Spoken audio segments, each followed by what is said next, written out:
열왕기상 14장 21절부터 31절 말씀 마음을 집중하여 함께 읽어보십니다. 솔로몬의 아들 르호보암은 유다 왕이 되었으니 르호보암이 왕위에 오를 때에 나이가 41세라.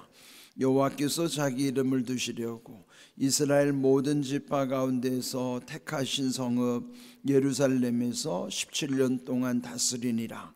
그의 어머니 이름은 나암마요 암몬 사람이더라. 유다가 여호와 보시기에 악을 행하되 그의 조상들이 행한 모든 일보다 뛰어나게 하여 그 범한 죄로 여호와를 노엽게 하였으니 이는 그들도 산 위에와 모든 푸른 나무 아래에 산당과 우상과 아세라상을 세웠습니다. 그 땅에 또 남색하는 자가 있었고 여호와께서 이스라엘 자손 앞에서 쫓아내신 국민의 모든 가증한 일을 무리가 본받아 행하였더라. 르호보암 왕 제5년에 애굽의 왕 시삭이 올라와서 예루살렘을 치고 여호와의 성전의 보물과 왕궁의 보물을 모두 빼앗고 또 솔로몬이 만든 금방패를 다 빼앗은지라. 르호보암 왕이 그 대신 노스로 방패를 만들어 왕궁문을 지키는 시위대 대장의 손에 맡기매 왕이 여호와의 성전에 들어갈 때마다 시위하는 자가 그 방패를 들고 갔다가 시위소로 도로 가져갔더라. 르호보암의 남은 사적과 그가 행한 모든 일은 유다 왕 역대지략에 기록되지 아니하였느냐? 르호보암과 여로보암 사이에 항상 전쟁이 있으니라. 르호보암이 그의 조상들과 함께 자니 그의 조상들과 함께 다윗성에 장사되니라. 그의 어머니의 이름은 나암마요 암몬 사람이더라. 그의 아들 아비암이 대신하여 왕이 되니라. 아멘. 이스라엘 역사를 보시면은 사울 왕이 이제 초대 왕이 된 이후에 사울 이후에 2대 왕으로서는 다윗 왕 그리고 솔로몬 왕 이렇게 3명의 왕만이 통합 이스라엘을 다스리는 왕이 되고 솔로몬이 죽은 이후에는 솔로몬의 그 타락으로 인하여 하나님이 그 나라를 이제 아들 때에 가서 이제 분리시켜 버리잖아요. 쪼개지게 하시는 거예요. 그래서 이제 북쪽은 솔로몬 밑에서 신하였던 여로보암이 민심을 얻어서 10개의 지파를 다스리는 왕이 된 곳이고, 쪽 남쪽에서는 솔로몬 왕의 아들인, 그러니까 적자죠. 정통성은 남쪽에 있는 거예요. 그 솔로몬의 아들 르호보암이 자기 지파 유다와 또 하나 베냐민 지파를, 두 지파를 다스리는, 그러니까 조그만 나라가 되는 거예요. 남쪽 유다는 르호보암이 다스리고 북쪽 10지파의 그 나라를 이제 이스라엘이라고 칭하고 거기 이제 여로보암이 다스리는 것이죠.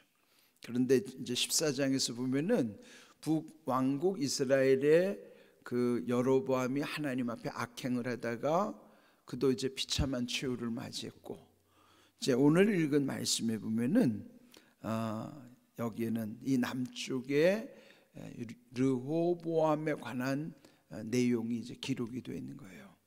그러니까 지금 이 열왕기를 보면 열왕이란 뜻이 여러 명의 왕이란 뜻이잖아요. 많은 왕들의 기록이, 그러니까 이제 왕들의 역사. 그러면은 이제 북쪽의 왕들, 남쪽의 왕들을 이제 번갈아 가면서 하나님이 평가하시는 내용이 이 열왕기의 역사예요.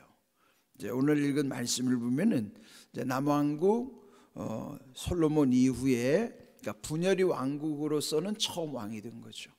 그 사람 르호보암에 관한 내용 21절을 보실까요? 솔로몬의 아들 르호보암은 유다 왕이 되었으니 르호보암이 왕이 오를 때의 나이가 41세라. 여호와께서 자기 이름을 두시려고 이스라엘 모든 지파 가운데에서 택하신 성읍 예루살렘에서 17년 동안 다스리니라. 그의 어머니의 이름은 나암마요 암몬 사람이더라. 여기 이제 르호보암에 관한 정보예요. 그는 솔로몬의 아들이었다. 그리고 그가 41살의 왕이 되었다. 그러면 솔로몬은 몇 년을 다스렸다고 그랬어요? 40년. 40년 왕 된 다음에 그가 41살 되던 해에 이 아버지 뒤를 이어 르호보암이 왕이 됐으니, 그럼 르호보암이 언제 태어났다는 거예요? 솔로몬이 통치하기 전에. 솔로몬이 40년 통치했는데 아들은 41살이니까, 그러니까 왕이 되기 전 해에 태어난 거죠. 그러니까 이제 솔로몬이 왕이 되면서 태어나면서 아버지가 어떻게 나라를 다스렸는가를 아마 그도 다 지켜봤죠. 청소년기에서. 그러면서 자, 그런데 41살이면 여러분 적은 나이가 아니에요. 더군다나 옛날에는 단명하던 시대니까 일찍 왕이 됐는데 41살이면은 적은 나이가 아니죠.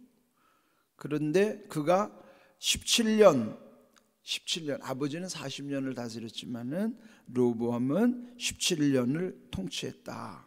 또 그 어머니 이름은 나암하고 어머니는 암몬 사람이었다. 그러면은 이 솔로몬이 암몬의 여인과 결혼해서 낳은 아들이 르호보암이라 하는 것이죠. 그러면 대충 솔로몬 아버지로부터는 어떤 영향을 받고 또 이방 여인인 암몬으로서의 어머니에게는 어떤 영향을 받았을 것이다. 사람이 그냥 만들어지는 게 아니잖아요.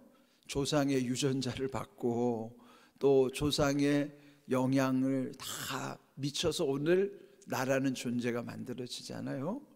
그러니까 이 르호보암에 대한 이 정보를 통해서, 근데 더 중요한 건 22절입니다. 유다가 여호와 보시기에 악을 행하되 그의 조상들이 행한 모든 일보다 뛰어나게 하여 그 범한 죄로 여호와를 노엽게 하였으니, 그 유다라는 게 이제 남유다, 유다 지파와 베냐민 지파의 나라의 그 유다가 여기 보면은 하나님이 보시기에 악을 행하였는데 조상들보다도 더 뛰어나게 했다는 건 뭐예요? 악행이 더 심해졌다는 거죠. 이전에도 솔로몬의 타락으로 인하여 나라가 분열이 됐는데 그 아들 시대에는 더 악해졌다 그러는 거죠. 그러므로 하나님이 노여워하셨다. 여러분, 하나님이 노여워하시는 것은 이런 죄를 통해서 하나님은 진노하시는 거예요. 물론 우리가 죄인이기 때문에 죄를 지을 수밖에 없는 것이지만은 그 죄를 하나님이 묵과하지 않으세요. 그래서 우리는 늘 하나님께 회개하는 것이죠. 그냥 회개할 때마다 동일한 죄를 짓지 않으면 그 죄로부터 자유로워지는 거예요. 그러면은 더 거룩해져 가는 거예요. 동일한 죄를 범하지 않으면, 그럼 물론 그 다음에 또 다른 죄를 짓긴 하겠지만은 그 죄를 이겨낼수록, 회개한다고 하는 것은 그 죄를 하나씩 이겨내는 과정이에요. 여러분, 똑같은 죄를 회개하는 건 하나님을 업신여기는 거예요. 동일한 죄를 지면 안 돼요. 동일한 죄를 회개했다는 것은 그 죄를 내가 다시는 안 짓는 거예요. 그러면은 그 죄를 안 짓는 것만 해도 그만큼 거룩해져 가는 거죠, 상대적으로. 그러면 또 다른 죄를 지을 가능성은 있으니까, 그러면 그 죄를 또 회개하면은 그 죄를 안 지을 때는 그만큼 더 거룩해져 가는 거예요. 그러니까 여러분, 회개를, 똑같은 죄를 가지고 반복적으로 회개하는 건 좋은 게 아니고, 회개할 때마다 동일한 죄를 안 짓고 그 죄를 이길 수 있는 능력을 얻을 때마다 그만큼 나는 거룩해져 가는 거예요. 그러면서 온전해지는 것이고, 여러분, 그게 얼마나 중요한지 몰라요. 그게 이제 세상의 이치로 보면 철이 들어가는 거예요. 영적으로 철이 들어가는 거예요, 그만큼. 근데 이들은 오히려 반대로 가는 거예요. 퇴행하는 거죠. 앞으로 나아가는 게 아니라 뒷걸음쳐 가는 거예요. 그래서 오히려 하나님 보시기에 더 악을 행함으로 그 범한 죄로 인하여 하나님을 노엽게 했다 하는 것이죠. 이거는 우리에게도 마찬가지예요. 우리도 악한 본성이 죄로 드러나는 거예요. 죄는 이제 구체적으로 드러나는 거죠. 죄를 범했다는 거죠. 악은 우리의 본성이 악한 것이고 악한 본성으로 인하여 죄를 짓는 거죠. 그런데 그 죄를 묵과하지 않으신 하나님, 우리가 죄를 지면 하나님이 진노하시는 거예요. 그런데 회개하는 것으로써 하나님은 회개할 때마다 무한히 용서하시는, 하나님이 얼마나 용서에는 하나님 인색하지 않은데 죄에 대해서는 단호하세요. 그러니까 죄를 묻어두면 안 됩니다. 묵히면 안 돼요. 세상에서 묵혀서 좋은 게 있지만 묵혀서는 안 되는 것 중에 하나가 죄입니다. 죄는 즉시로 빠를수록 돌이키고 회개하는 게 좋고요, 똑같은 죄를 반복적으로 짓지 않는 게 중요한 거예요. 그러면서 여기에 지금 이 유다를 책망하는 말씀 속에서 우리 자신들을 돌이켜보는 거예요. 우리도 악한 본성은 어찌할 수 없다 하더라도 죄를 지음으로 인하여 하나님을 진노하게 하는 것인데 즉시로 빨리 회개하는 것이 사는 길이다. 네, 이런 말씀. 자, 그런데요 23절, 얼마나 악행이 심했는가. 그들도 라는 건 뭐예요? 이전의 조상들도 했던 것처럼 이들은 더 악하게 산 위에와 모든 푸른 나무 아래에 산당을 지어놓고 우상들을, 또 아세라상을 세웠다.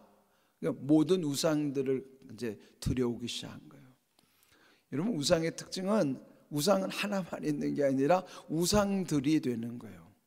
잡다한 우상들, 필요하면은 우상은 또 만드는 거예요. 옛날에 우리 조상들도 보면은 신이 얼마나 많아요. 무슨 부엌에도 신이 있고 화장실에도 신이 있고 대문에도 신이 있고 가는 데마다 온갖 신이에요. 그 귀신은 하나가 아니라 잡다한 신들이 다 있어요. 그러니까 그 신들을 다 달래려니까 거기에다가 고사를 지내야 되고, 그게 뭐예요? 신들을 다 달래는 거예요. 그게 그럼 얼마나 불안해요. 어떤 신들이 나를 해코지 할지 모르니까 신들마다 다 달래느라고 고사를 지내려면 1년 동안에 얼마나 불안한 인생을 살겠어요. 네, 여러분, 그 로마 아마 여행을 다녀오면은 거기에 보면요 판테온이라고 하는 그 건물이 있어요. 아마 다녀오신 분도 계실 텐데, 판테온이 뭐냐면 판은 라틴어로 판은 모든이라는 뜻이에요. 테오는 테오스, 하나님을, 신을 뜻하는 거예요. 그 판테온이 뭐냐면은 만신전입니다. 만신이라는 게 모든 신을 달래느라고 모든 신들을 위해서 제사 지내는 곳이 만신전이에요. 그 판테온을 로마 시대에 만들었는데, 근데 우리나라에도 그 비슷한 거 있어요. 만신전보다 여러분 아마 주변에 길거리 가다 보면은 굿당이라고 써놓은 거 봤어요. 굿당, 굿하는 데. 그 굿당을 뭐라 하면 만신당이라고 그래요. 만신당. 만신당이 뭐예요? 온갖 신들을 다 모셔다 놓은 당이기 때문에 그가 무당들이 거기서 구슬하는 데가 그 굿당을 만신당이라고 그런다고요. 만신이 뭐야? 온갖 잡신들을 다 모셔놓은 게 그게 만신당이에요. 그게 옛날 로마 시대에도 만신전이 있었는데 우리 문화 속에도 이 만신당이 있어요. 우리는 오직 한 분이신 하나님만 섬기고 그분을 믿는 것이니 다른 잡신들이 두려울 게 뭐가 있겠습니까? 그러니까 이게 우리가 하나님을 믿는 게 얼마나 귀한 일인지 몰라요. 세상 모든 두려움을 다 이길 수 있는 거 아니겠어요? 근데 여기 지금 이들은 어리석게도 산당들을, 그래도 거기에 온갖 우상들, 아세라상 이런 걸 세웠다. 또 남색하는 자, 남색이 뭘까요? 이게 이제 동성연애라고도 표현하지만은 그 신당에서는 옛날에 창기들이 같이 있었어요. 남자 창기, 여자 창기. 그리고 옛날에 이방의 신은 뭐냐면은 접신하는 행위 중에 하나가 이런 성행위를 하는 거예요. 거기에 무당들하고 제사를 지내러 오는 사람들하고 그거를 통해서 접신을 한다고 생각해서 그런 어리석은 그러니까 얼마나 성적으로도 타락을 하겠습니까? 그러니 이런 우상 숭배와 간음의 역사들이 여기에 있는데, 그런데 24절 이스라엘 자손 앞에서 쫓아내신 국민의 모든 가증한 일, 옛날에 다 그런 걸 쫓아냈는데 오히려 모든 가증한 일을 무리가 본받아 행하였더라. 그래서 오늘 제목이 본받아 행하였더라. 여러분, 우리가 서로 영향을 주고받는 거 아세요? 내 이 닦고 보면 옆 사람이 노래를 부르면 어느 순간 자기도 모르고 자기도 따라하고 있어요. 콧노래를 불러요. 그런 경험 있죠? 누가 노래를 부르면 자기도 무의식적으로 아는 노래면 따라하거나. 그게 뭐냐면 영향을 받는 거예요. 그 뭐예요? 본을 받고 싶지 않은데도 본을 받는 거예요. 우리는 이렇게 누군가에게 본이 되기도 하지만 본을 받기도 하고 그랬는데, 이들은 악한 것을 본받아 행했다 그랬습니다. 그러니 하나님의 진노 가운데 그 나라가 제대로 세워질 리가 있어요? 요즘 우리나라 정치판을 보십시오. 그 배후에 누가 작동하는가 봐요. 온갖 무당들이 거기 다 있어요. 무슨 법사라고 하는 무당. 요즘 보면 아주 정치가 가관이에요. 무슨 명땡땡이 나오지 않나, 천공 무슨 뭐 이상한 사람들이 막 등장하죠. 이게 지금 우리나라도 이게 아주 영적으로 아주 얼마나 어둠의 영이 가득, 이 정권의 중심에 어둠의 영이 가득 차 있는지 몰라요. 물론 이걸 이제 하나님이 심판하신 거를 저는 믿지만 한번 그 최후를 한번 지켜봅시다. 그 최후가 어떻게 되는지. 그래서 여러분, 이게 지금 그때나 지금이나 이런 보면 악한 것을 본받아 행함으로 나라가 기울어지기 시작하는데, 25절 르호보암 5년 차 되던 해에 애굽 왕 시삭이 올라와가지고 예루살렘에 쳐들어와서 성전의 보물, 왕궁의 보물을 모두 빼앗을 뿐만 아니라 솔로몬 때 만들었던 금방패를 다 빼앗아갔다. 그래서 27절 대신 놋방패를 만들었다. 이렇게 된 거예요. 황금기가 저물어 쇠퇴기가 되는 거예요. 요즘 우리나라도 우려하는 목소리가 크죠. 요즘 글로벌 기업이라고 하는 삼성이 지금 막 흔들리고 있잖아요. 지금 우리나라도 위험해요. 정치적으로도 경제적으로도. 이게 지금 나라가 하나님 앞에 제대로 서지 않으면요, 지금 이런 현상들 이거 지금 우리 참 우려할 만합니다. 결국은 이렇게 흐려지는 시대를 우리가 어떻게 교훈을 삼아야 될 것인가. 자, 본받아 행하였더라. 그들이 악행을 행했던 것처럼, 그러나 우리는요 좋은 쪽으로 본을 받아야겠죠. 바울도 고린도 교회에 이렇게 말하는데요. 자, 고린도전서 11장 1절 함께 읽어봅니다. 내가 그리스도를 본받은 자 된 것 같이 너희는 나를 본받은 자가 되라 그랬어요. 여기도 보면요, 바울은 그리스도를 본받는 자 된 것처럼 나를 본받자. 자, 중요한 거 뭐냐면 그리스도를 본받는 자가 중요한 거예요. 그리스도를 본받는 자를 다른 사람들이 본받으면 그건 좋은 거예요. 그러면 우리는요, 바울이 자신도 그리스도를 본받는 자이기 때문에 바울을 본받으라고 한 것처럼 우리가 중요한 거는 그리스도를 본을 받는 것이 중요해요. 우리 모두가 그리스도를 본받는 자가 될 때에 모든 사람들에게도 아름다운 영향력을 끼칠 수가 있어요. 그런데 성경에 보면 이 본복이라는 데 말씀이 또 있어요. 고린도전서 우리 한번 10장 같이 읽어봅니다. 그들에게 일어난 이런 일은 본보기가 되고 또한 말세를 만난 우리를 깨우치기 위하여 기록되었느니라 그랬어요. 성경에 보면 좋은 본보기도 있고 바울처럼 그리스도를 본받는 자로서 자기를 본받으라고 말한 것처럼 이런 좋은 영향력도 있지만은, 그러나 고린도전서 10장에는 안 좋은 본보기들이 나와요. 우상 숭배, 음행, 시험하는 것, 또 이런 불만하는 것, 이런 여러 가지 안 좋은 본보기들을 왜 기록했는가? 그런 본보기를 통해서 말세를 살아가는 우리들을 어떻게 하기 위해서요? 깨우쳐 주시기 위해서. 그는 뭐예요? 그들처럼 안 되도록 그들을 본보기로 삼는 것을 반면교사 삼는 거예요. 뒤집어서 배우는 거예요. 좋은 것은 직접 배워야 되지만은 안 좋은 것은 뒤집어 갖고 배우면은 그게 뒤집으면 좋은 거 되잖아요. 그래서 반면교사로 삼아야 된다는 거예요. 본보기. 우리는 누군가의 본이 되기도 하지만 누군가의 본을 받을 수도 있어요. 본받아 행할 수밖에 없는 것이 우리 인생이기 때문에 그 본은 그리스도를 본으로 삼아야 되는 거예요. 근본은 그리스도께 있는 거예요. 그리스도를 본받을 때는 모든 것이 아름답게 이루어지는 거예요. 그러나 그렇지 못할 때는요, 이런 나쁜 본으로 인하여 무너지는 이런 우리가 그런 영향력을 우려해야 되는 거예요. 오늘 주신 그 말씀 속에도요, 우리가 늘 그리스도를 본받는 자가 될 수 있기를 주님의 이름으로 축복합니다. 아멘.